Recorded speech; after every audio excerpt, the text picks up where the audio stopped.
ఒకనాటి దినాల్లో మన దేశానికి సువార్త మోసుకొని వచ్చింది ఎవరు? తోమ, యేసుప్రభు శిష్యుడు. ఆయన చాలా సౌమ్యంగా ప్రవర్తించేవాడు, చాలా ప్రేమగా ప్రవర్తించేవాడు, చాలా నెమ్మదస్తుడు. ఎవరిని ఎప్పుడు ఎక్కడ అతడెప్పుడు గాయపరిచింది లేదు, ఎవరికి అభ్యంతరంగా ఉండింది లేదు. కానీ ఎందుకు చంపబడ్డాడు? దానికి రెండు కారణాలు. ఒకటి, ఆది నుండి అపవాదికి ఉన్నటువంటి ద్వేషం. రెండవది, మనుషులలో వాడు కలగజేసిన అవగాహన. ఏం చేశారు తెలుసా? సామాన్యులు వచ్చి అతన్ని పొడిచి చంపారు. ఆనాటి పండితులు వారు తమ ఆలోచనలు తప్పుదారి పట్టించారు. ఎందుకంటే ఆనాడు బ్రాహ్మణులే మొదట మారారు. తోమా గారు మన దేశానికి వచ్చినప్పుడు మారిన వారెవరు? బ్రాహ్మణ కుటుంబాలకు మొదట మారాయి. అలాగే కోపంతో రగిలి సామాన్యులను రెచ్చగొట్టారు. అప్పటి వరకు మత విద్వేషము లేని స్థాయిలో మత విద్వేషం కలిగింది.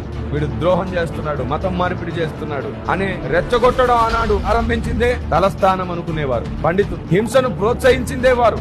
మనుధర్మ శాస్త్రానికి కారణమైందే వారు. మనిషికి విలువ లేకుండా చేసిందే వారు. ఇప్పుడున్న వారు కాదు, అప్పుడున్నవారు. అప్పుడున్న వారిని అంటే ఇప్పుడున్న వారికి కోపం వచ్చింది అనుకోండి, అప్పుడున్న వారి సంతానమే ఇప్పుడున్న వారని ఇప్పుడున్న వారు అందరూ గుర్తించాలి.